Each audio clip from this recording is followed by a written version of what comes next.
Welcome to What the World Needs Now, sponsored by Harmony Academy from National University. In this episode, hosts Tom Whisinnand and Josh Monroe reflect on their summer experiences and discuss the importance of setting up a successful school year. They emphasize the need to support the whole child, balancing academic demands with emotional needs, and share innovative teaching strategies for the new year. Please go check out harmony-academy.org to learn about how Harmony can support your journey in education. All right, welcome to What the World Needs Now. Tom, I am so excited. It's been a minute since we've done this. It's been a summer. It has been an amazing summer. I can't wait to hear all about your plans. And I am so stoked to be partnering with Harmony Academy from National University, bringing you all some of the most inspirational teachers from around the US and the world on season 2 of What the World Needs Now, Josh. Excited to be here. Tom, how was your summer? Josh, I had an amazing summer. I unplugged from social media a little bit. I unplugged from being a teacher. I unplugged from being a professional, and I spent time with my family and my kids. Josh, during the school year, we are so busy. My family doesn't do a lot of traveling. We live in Omaha. We're here. We're doing schoolwork. My wife's busy with her school. Our kids are busy with activities. So during the summer, we hit it hard. My mom turned 75 and we went to Virginia Beach, to Sandbridge Beach in Virginia, and lived large in a house there for a week on the beach. We'd get up and see porpoises in the water, and we went fishing with my brother and my sister and their children, and it was a riot. After Virginia, my son and I went to Winter Park, Colorado, and did some downhill mountain biking, which was absolutely thrilling and incredible. What an experience.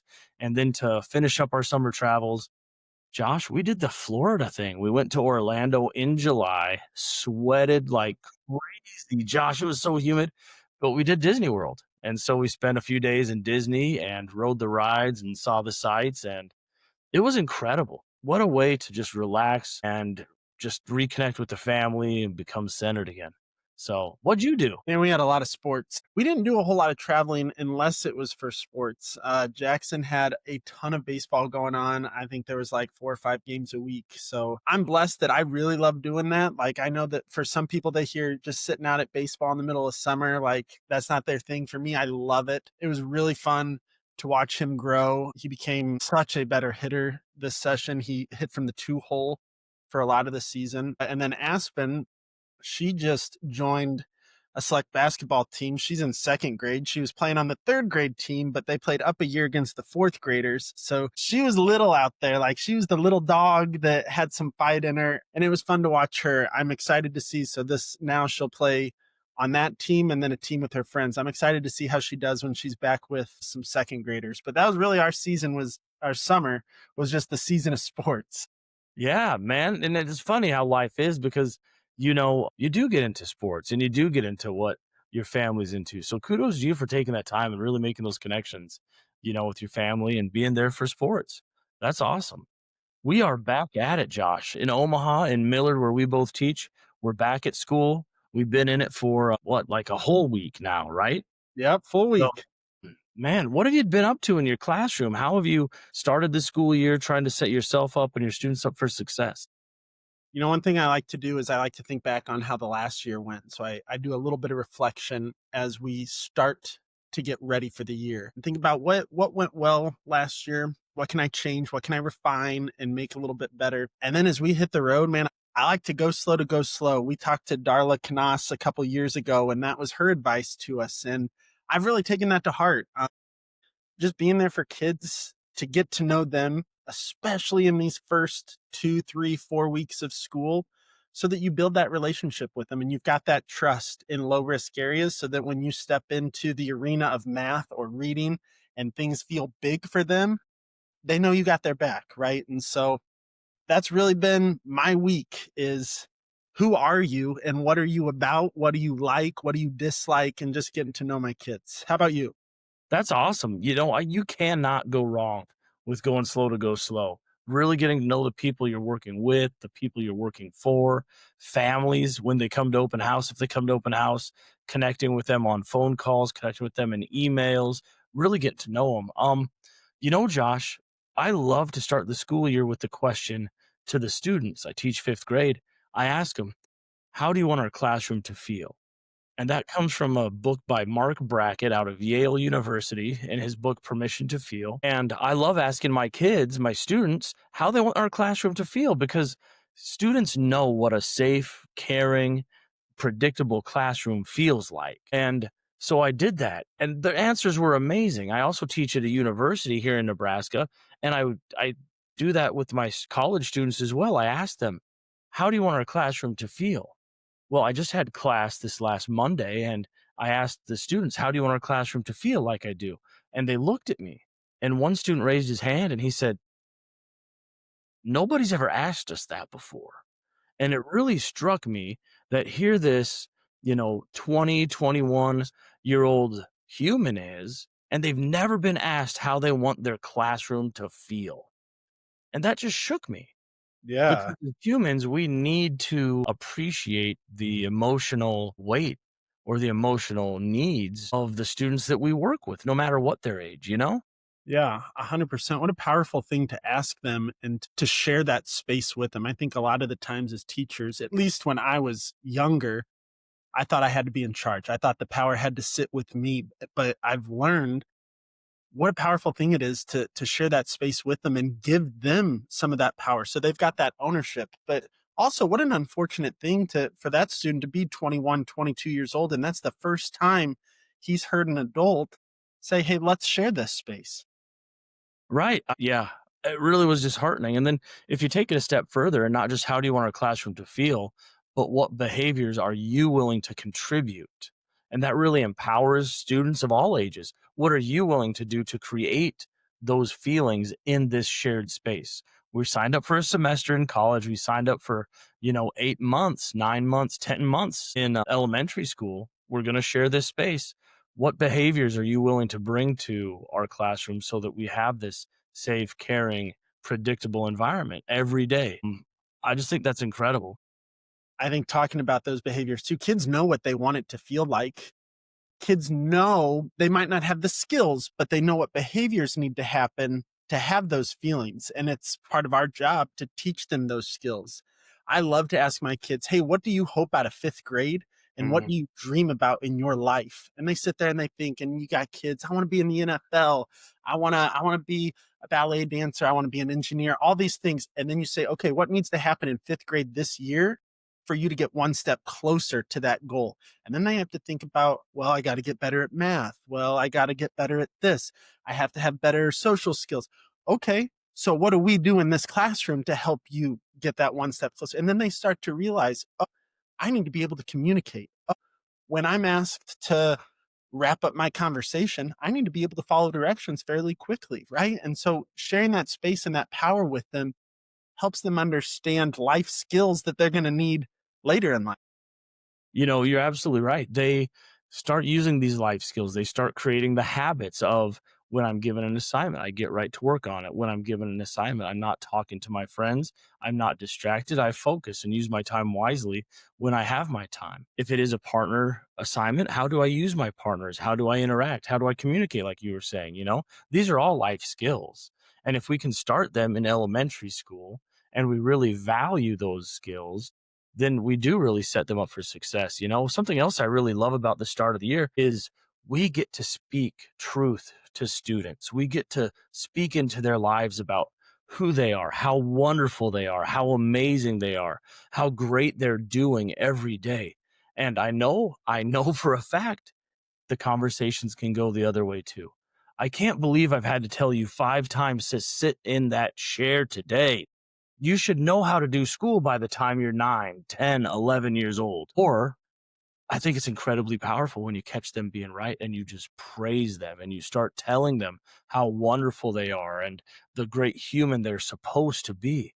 What an amazing opportunity we have as educators to really build children up, to build another human up and give them that sense of, yeah, I am good.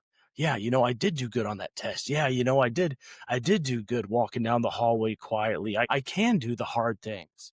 You know what I mean? That's Yeah. incredibly powerful.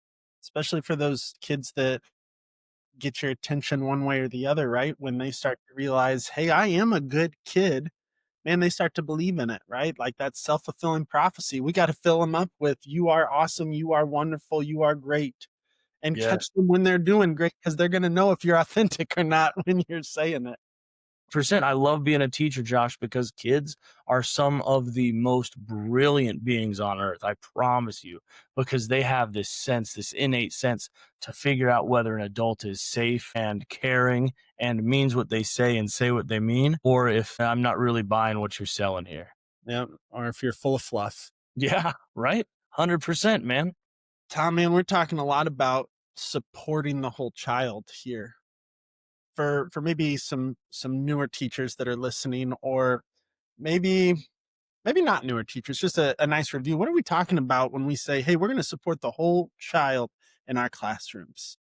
Yeah, Josh, what a great question. So, schools are known for reading, writing, and arithmetic, right? Social studies, science, the curricular areas, we're given tests, right? There's a state test in science in fifth grade, there's a state test in math, in reading, we have a local writing assessment, name it, and there's a test for it. And we judge success of students, of teachers, of schools, of communities based on those assessments. But if that's all we're focused on, we're missing out on the human side of what we're called to do, of what we're supposed to be doing, right?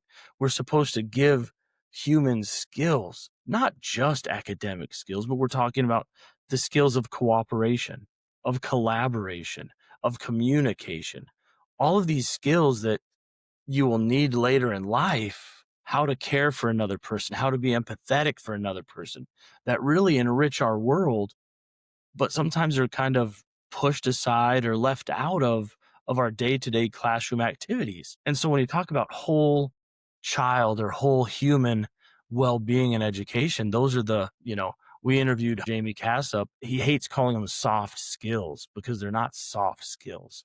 They're human skills. And that's really what we're talking about there. Yeah.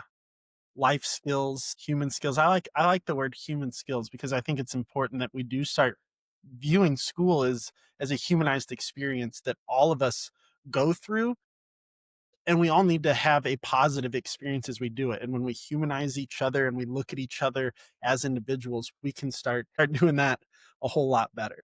Yeah, Josh, you and I have talked on here about some experiences that we've had where we weren't humanized. And we've had other guests on here that have talked about horrible experiences that they've had in school. And it's really unfortunate that our schools warehouse students sometimes and they use punitive punishment. And I feel like if we were to lean into relationships more, the schooling would be a whole lot different.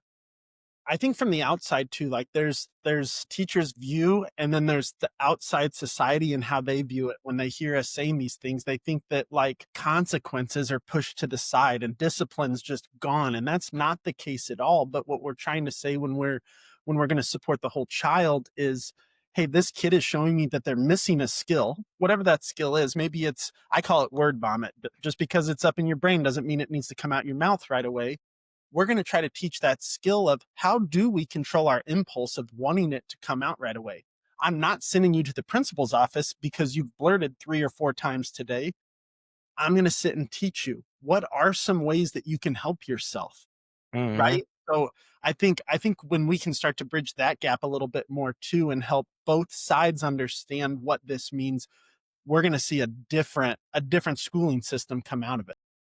I hope so. I hope that the punitive punishments that make adults feel good and make adults feel like, hey, I've accomplished something. This student is going to the principal's office because they blurted out. They're going to the principal's office because I told them 5 different times to not lean back in their chair, that it's unsafe to have 2 feet off the chair on the floor.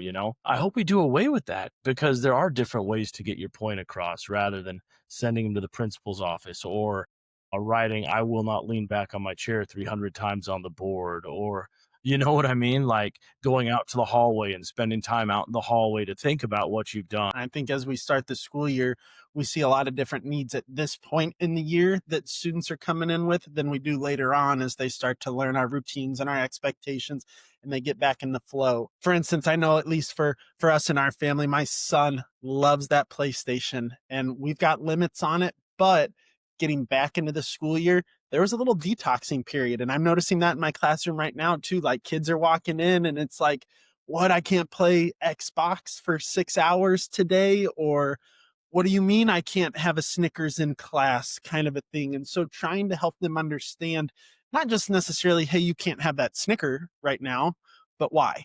It's Hmm. not, it's going to give you some quick energy, but it's not going to sustain you until lunch, right? Like that's not a snack that's going to fuel your body, and helping them understand these different things right now of why school might be different than home in the summer is one thing I'm noticing in my classroom at the start of the year that my kids are needing the most. What are you noticing? That's what I'm seeing too, Josh, is the transition from the way things are at home to the way things are at school. And I know you do an amazing job of being consistent. And I think if there's one thing that teachers and educators across the board can do as we start a new school year is be consistent. You know, here's our schedule, here's what we're going to do, here's the routines, here's the procedures. It's not fun. It's not cool, but these are the procedures. These are what we're going to do. These are how we're going to do it. And that routine and those procedures then really create this calm, peaceful, predictable place where I know what to count on. I may not be able to count on 6 hours of Xbox, like you said, or go into the cupboard and get whatever I want to eat, but at least I know that I'm safe, I'm calm, the atmosphere is predictable, my nervous system can then relax, and I can attend to the business of learning and being present with Mr. Monroe and learning what I need to learn. 100%. Kids thrive with routine. Humans, I think it's got to be a human thing. At least for me, like I have to have routine. I'm really good in June, just kind of doing whatever in the summer, but then July, it's probably the second week in July. Then I'm like, man, I need some routine back in my life. I can't keep living like this. So I think what you're talking about is spot on. It's a human thing that we need, right? I think so. I think I'm the same way. A couple weeks of being willy nilly with my schedule, maybe staying up a little bit later. But man, it really does take a toll on you if you don't have a predictable routine, and your whole life just kind of revolves around nothing. So I do. I love the routine too. I really, really think that's important in our lives. So, Josh, how do you, at the start of the school year, communicate the importance of academics with the emotional needs that we just talked about, right? They're coming in, they need predictability, they need a routine. But how do you balance that with this drive for academic success? I don't know. Maybe it's just my old age starting to come out, but I still care about those tests at the end, but they're no longer the end all be all. Yeah. Like I want to be there for my kids the best way I can. And I really think that to go slow is such a powerful thing when we really embrace it. And I'll give you the example that my students do something called reflex, and it's to help them learn the basic facts. So we're really trying to memorize our basic multiplication and division facts before they head off to middle school. And reflex is a program that research has proven helps. And so we really strive, hey, we got to get, it's called a green light. We really got to get this green light 3 times in a week. But the first 3 weeks, we're just practicing that. What does it look like when we get a green light? What does it take to get a green light? We start to talk about timing. How long does it really take for us to get a green light, which is about 10 to 15 minutes for most kids? How do I balance my time? Like, when can I fit that in, kind of a thing? So I really think that once I realized, man, if you just go slow and stop saying, hey, we got to do reflex, you got to get three a week. All right, go and send them out. They're going to fail Right. because they don't know about the timing. They don't know how to prioritize yet. So I think just slowing down and teaching them through everything, whether it's from reflex or it's, hey, how do we whisper in class? Because as we were talking about earlier, we think kids come in and they should know how to school by fifth grade. Right. They've And been there so, for a while. right. Well, I'm like, you've been here since kindergarten. You know what a whisper is. And I ask my kids when they walk in, you guys know what a whisper is, right? And they're like, yeah, yeah. And I was like, okay, show me what a whisper is. And they'll test it out. And I say, okay, well, I want you to take your thumb and your pointer finger, and I want you to put it onto your throat. And I want you to show me what a whisper is. And I'll be like, what do you feel? And they'll be like, well, I feel vibrations. I'll be like, you're right. That means you're not at a whisper. You got to get it down where you don't Mm. feel vibration. And so just teaching them, even like, how do you whisper in class, right? Like, not just assuming that Hey, you're 10 years old, you're 11 years old, you should know this. I'm going to assume you don't, and I'm going to teach you those skills. Yeah. Yeah, I think you focus on for some reason education, and maybe it's a lot of different areas, but we're focused on outcomes so much. We got to have good test scores. We have to whatever the outcome you want is, we're focused on those outcomes, test scores or the end of the year behaviors or whatever. But we miss the process. I think that's the whole idea Darla was trying to get at, like the go slow to go slow. Be focused on the process. What are you doing today to be a little bit better than yesterday? What skills are you working on now so that those skills are a little bit better than yesterday, right? And you just start building slowly. You're not disappointed that way because your effort is focused on the little incremental steps and not some big test score or big outcome at the end of the year. And then as an educator, that really allows me then to, like you said, man, be present with them, be in the moment with your children, with your students, and don't be focused on their test score at the end for the state or the district. And really be there with them. Yeah, it's about the journey, right? When we think it's about the journey, not the destination. Like, be there with your kids, love them, be there for them, help them, support them, and understand that whatever happens in that test, you're going to best prepare them for it. So enjoy the ride while you're on it. 100%. 100%. Yes, Josh. I know I've talked about this quite a bit, and I know it doesn't float everybody's boat, and not everybody's going to agree with me. But when I walk in and that bell strikes, man, I'm with my kids until it ends at the end of the day. That means I'm going to art with them. I'm going to music or PE when I'm able to, because we have our PLC during that time. I'm going to recess with them. I'm eating lunch with them. I ate lunch with them on the first day of school, and they're like, why are you in here?" I was like, "What do you mean?" They're like, "Well, aren't you supposed to go to the teacher's lounge?" I was like, "No, I'm supposed to hang out here with you. Is that all right?" And they're like, "Yeah." And then the next day I had another kid saving a spot. "Hey, are you going to sit with me today?" And so, like, kids love that, right? And then talking about building those relationships, they know that you're there for them because you're present and you're spending that time. And I know that doesn't work for everybody because we've got other things we got to do. We got emails we've got to answer and stuff. I just try to work those things into different parts of my day. And when I'm with my kids, I'm with them. Yeah. And something as I get older, there's no right way or wrong way to be with your students. If you need that time personally to be in the teacher's lounge and take a step away from the noise and some of the chaos that is what it is, Yep. take that time. Be the best you when you are with your students, you 100. know? And I think that's important that teachers from all over the place understand, "Hey, I need to take care of me, but I need to be fully present." The emails will be there at night. The phone calls or whatever I need to make will be there. The reports that I may need to get done, they'll get done. But when I'm with my students, I'm with them, Josh, and you do a great job of that. And I should have said in the same breath, when we come back from lunch, we have win time. What I need, man, I use that for what I need to. And I'm straight up with the kids with it. Like, hey, this is for you to get your levels back to the green zone, back where you're ready to learn. It's the same thing for me. And so I sit with kids, but I'm present for myself in that moment. It's only 5 to 10 minutes. And that's where I might be answering emails, but I'm also getting myself back to a place of, all right, here comes the second part of the day. Let's roll. Yeah, yeah. Josh, we it's the new school year. We've talked about what we did in the summer. We've talked about the whole child experience. I'm really curious about this. What are you excited for? What trying this year or you reflected? What are some things that you're going to do this year that may be a little bit different than last year?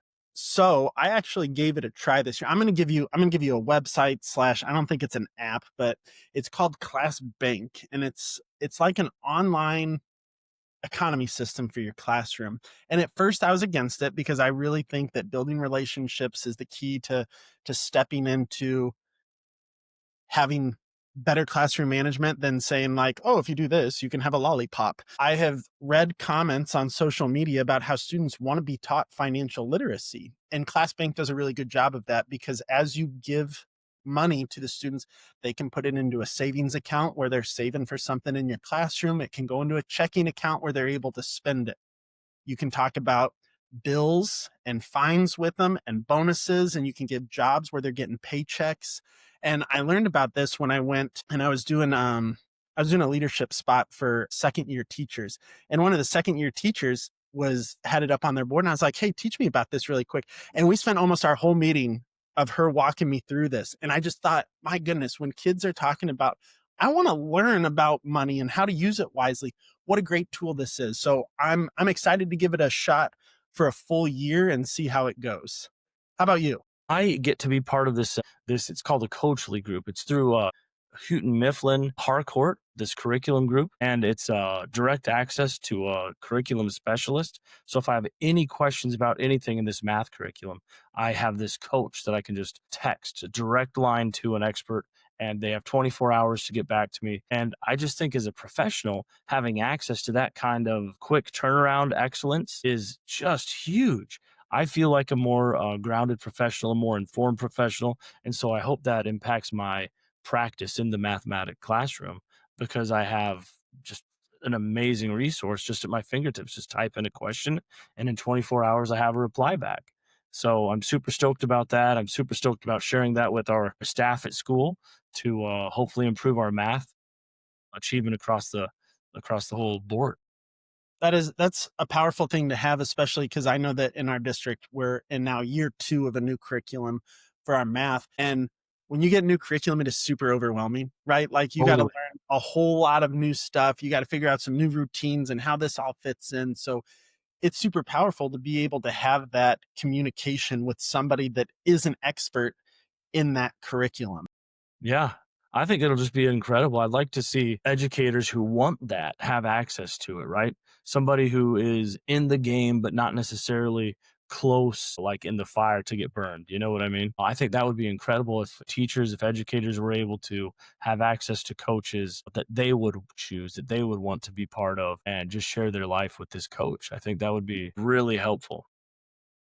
You know, as we talk about a new curriculum or we talk about start of the year, I think at this point, we realize, hey, summer's done and that band starts to stretch and we start to feel, I don't know, pulled in different directions that we weren't for the whole summer. Is there anything that's already causing you to kind of have a little bit of wear and tear? Yes, I think it's just natural, but I don't think it's anything that's out of the ordinary. I've been teaching 22 years now. So going back and having a whole day that I'm away from my house and not being able to take care of things at the house or worried about my children, how they're doing in their schooling, or just other like my college class, that's another stressor. And I think, I heard this and I really, really value this that pressure is a privilege to a certain extent. And I am privileged to have this amazing family that I worry a little bit about. I am privileged to have this college class that I get to go to on Monday nights and teach. It's a privilege to have this amazing career in education at the school district that we're in.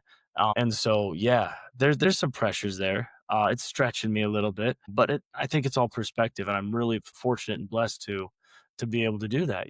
What are some stretchers for you, Josh? What's going on with you? The pressures of privilege is such an awesome quote. We used that a lot this summer with Jackson for Mm, baseball when they were going into different tournaments. Like, buddy, it's okay to feel those feelings because you've got some pressure on you.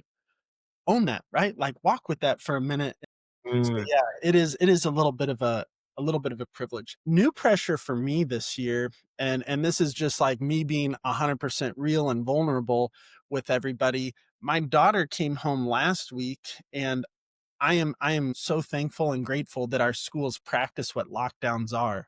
mm, But Aspen is now old enough to understand why she's doing that.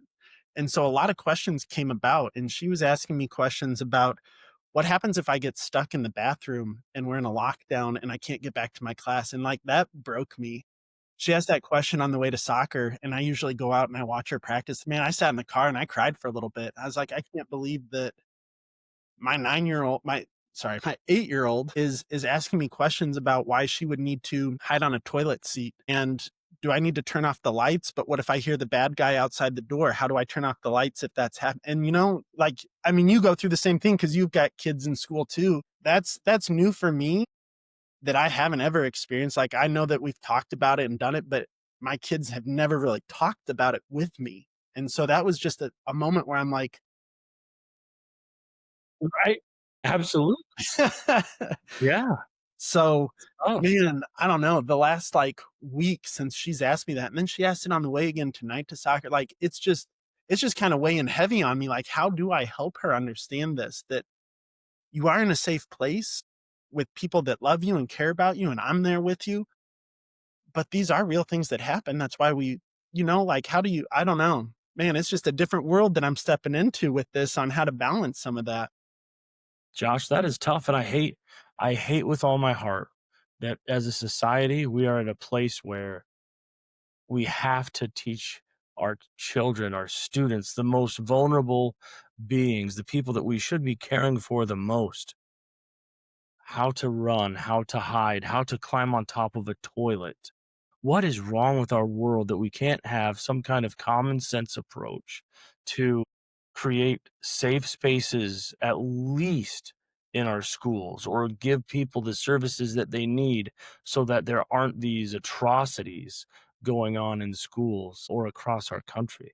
I, uh, it tears me apart that we have to do that. I'm sick of it. Yeah, and I think when we talked earlier about there's this view of what teachers are doing and then society views it as one. I mean, this is one of the reasons we gotta come together, right? Like, there's kids that are falling through cracks that need our help in different skills. It doesn't mean that we're gonna save every single kid, but we will save some of them from doing things to themselves or to others that are horrible if we can catch them early and we can teach the skills needed to be successful. Yeah, I think I know for a fact you are spot on, Josh. Absolutely spot on. Josh, I'm super stoked. Season 2, we're here with Harmony Academy, National University. We have some amazing guests coming up. I think something that I want to explore with this season, Josh, is before we partnered with Harmony Academy and National University, we interviewed some amazing teachers. And now those amazing teachers get to be on this educators advisory group with us, and I want to go back and interview some of them. So if you stay tuned, if you keep watching, keep listening, you'll hear some familiar faces. No, you'll probably see the faces and hear some familiar names. 100%. It's gonna be an exciting season, and I think as we continue this experience together, we continue to grow as educators, and that's one of my favorite things about this is that we started this in a time where we both felt a little bit of a dip in our career during COVID, and what a powerful thing it has been to just talk. And we talk a lot about humanizing education. I think that's part of what this experience has been for us and for listeners is, man, let's humanize the world, right? Let's humanize everything, our lives, and understand we are all in this together. How can we help each other, learn from each other, grow with each other? That's it. I can't wait to learn and grow with you some more as the season goes on, Josh. We will talk to you later. And thanks for doing this journey with me, man. Absolutely. Ladies and gentlemen, that's our show. We're so thankful and appreciative that you continue to join us on What the World Needs Now. Tom and Josh would like to thank Harmony Academy from National University for making it possible for them to share the stories of incredible educators from across the country and world. Please check out harmony-academy.org to see how Harmony Academy can support you on your journey in education.